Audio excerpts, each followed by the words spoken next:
This is a video to talk about what happens after an ego death and how to reignite that spark within you to start doing anything at all.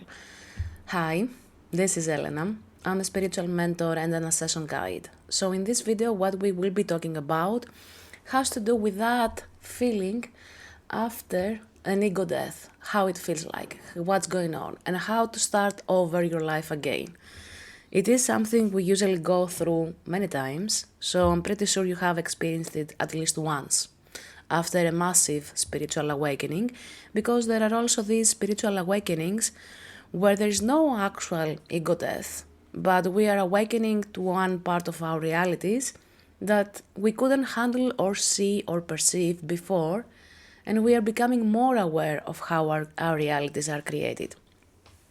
So today's topic has to do with that feeling of nothing matters, nothing actually ignites my spark, I'm not eager to do anything, where do I start from, nothing actually matters. And this is what happens after an ego death, but also after a deeper connection with the source. When we go through this transition, it's not just the ego dying, it's a lot more. We are connecting more with the source within us and with the source of all. And in that space, one thing comes through massively, that nothing actually matters. What you do, what you don't do, how you do it, it doesn't matter, because this is the source experiencing itself. So what matters after that? And people in spiritual communities don't usually share that. For me, it has been like a huge roller coaster of experiencing that. Nothing matters over and over again. I'm like, what the heck? What am I doing with this? And through a friend that is a psychotherapist, this is what came through. Like, this is when you have figured out everything. I'm like, what? What are you talking about?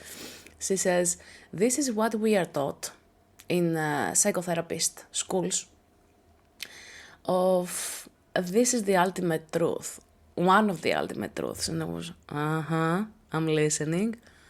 And this is exactly where I'm like, okay, what do I do with that? My usual reaction when I get somewhere, and what do I do with that?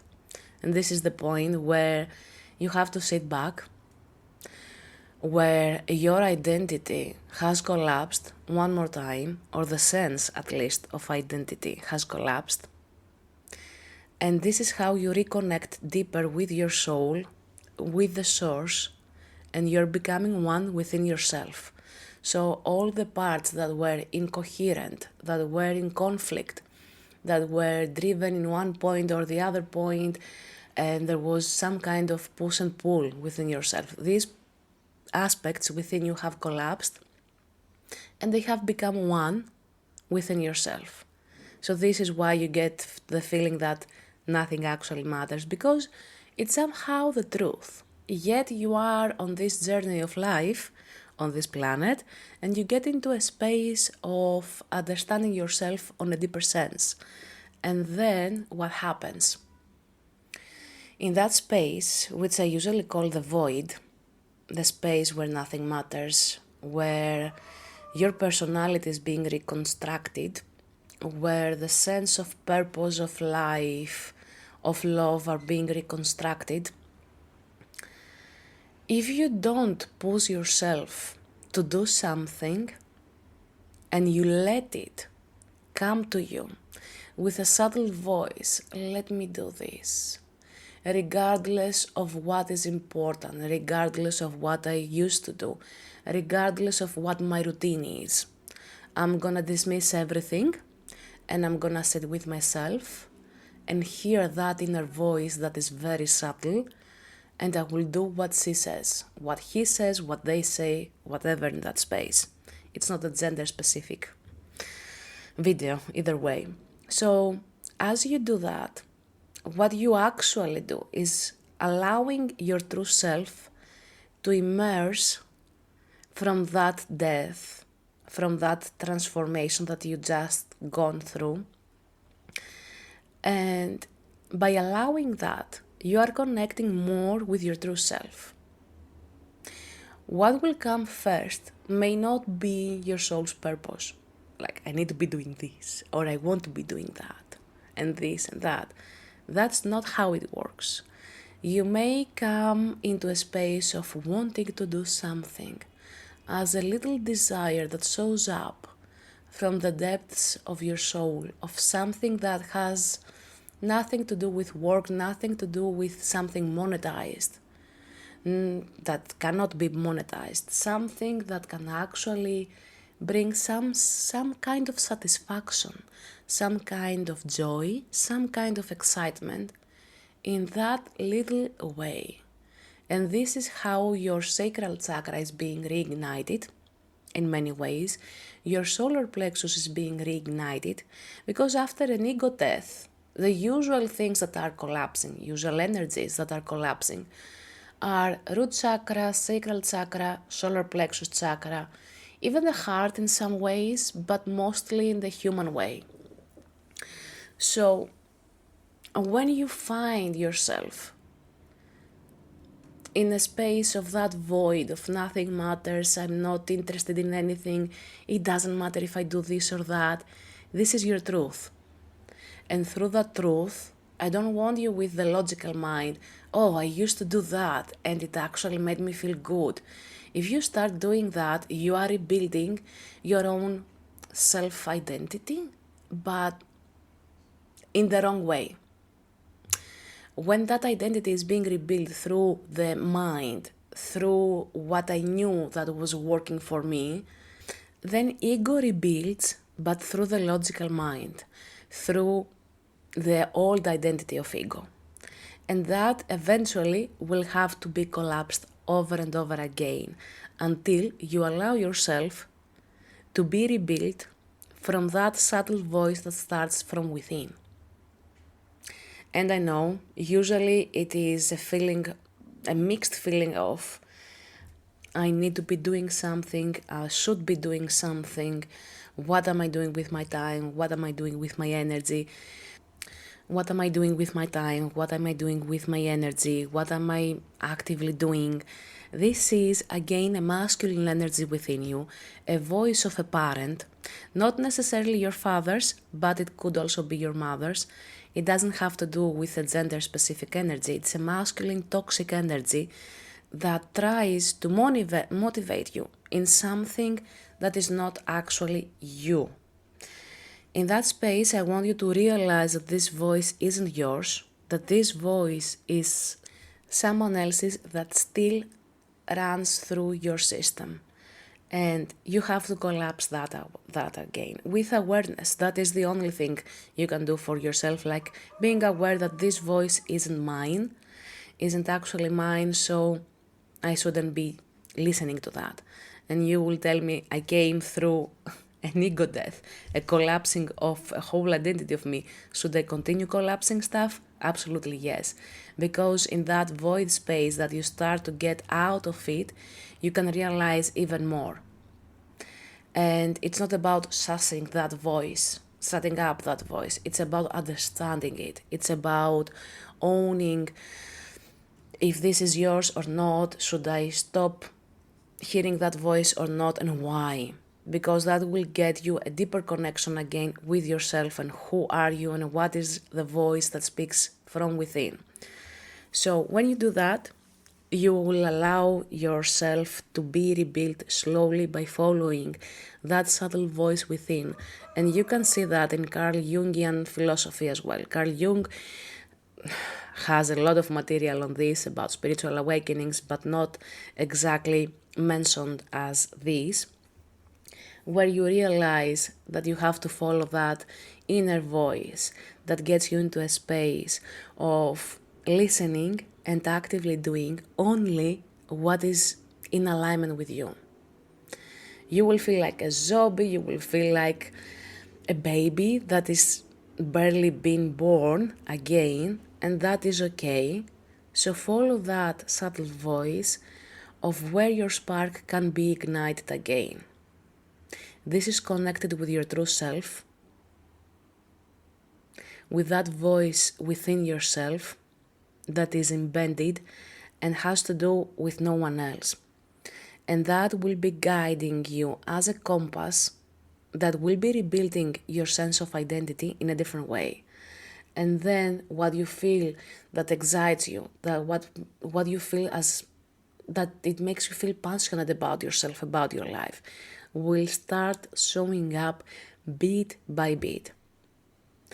This is how you reignite your spark, by listening to that subtle voice of your true self, not with a memory of what used to excite you, not through the memories of what you perceived as you before, and following that trail of subtle nudges is what will help yourself awaken to who you are. I hope this helps. Usually it is a transition that takes a bit of time. It is a transition that creates some sense of nothingness and that everything takes time. But believe me, the more you follow that inner voice, that subtle voice within yourself, the faster it gets you where you're supposed to be. In reconnecting with your true self after having collapsed many more things.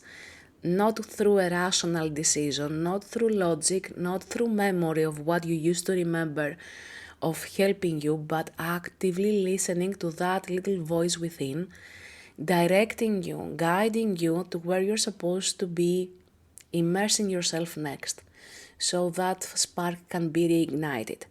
I'm sorry there are no quick fixes at this stage, and there is a reason for that. The quick fixes usually get you to rebuild the sense of self and the ego identity really fast, but it's not your true self. It is a memory of who you used to be, it is a memory of what you used to do, so that reignites someone else within you that has actually died.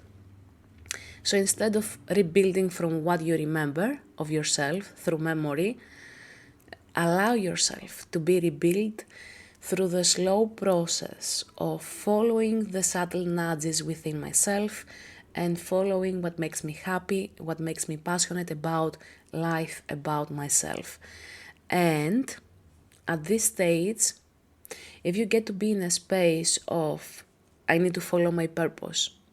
For those of us who have a strong crown chakra, a strong third eye, a strong even heart chakra, this may happen as well. And what I mean by this, I need to be following my purpose. I'm behind time. I'm behind this. This is again another spiritual trap, where you have to realize that this is a trap. You're not behind of any schedule. This was actually the schedule, and that you are right on time with every step of it, and allowing yourself to come out of this in the best way possible for you, in the most creative and purposeful way for you, because this is how you are reconnecting with your true self. Not the sense of self as you used to know it, but something new and a bit different from before. And when you actually follow that voice, you may even find yourself doing exactly the same things as before, but something has changed.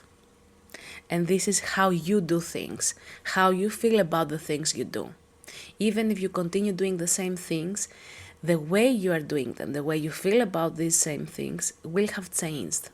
And that is for you to explore it within yourself, so you can see and feel another sense of your true identity, of your true self. I hope this gives you some clarity. I hope this makes you feel that you are right on path either way, that this reignition has to happen many times actually, and that's okay.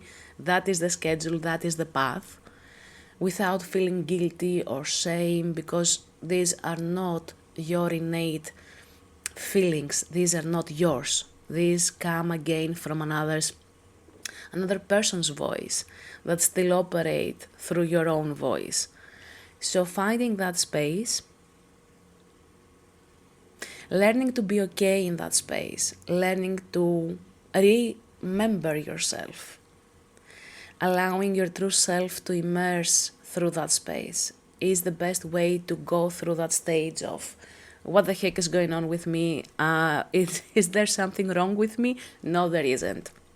And this is a normal stage and a bit challenging unless you have gone through this a million times. This gets to be, oh yay, let's explore what's there. And that's also absolutely fantastic. I hope it resonated with you.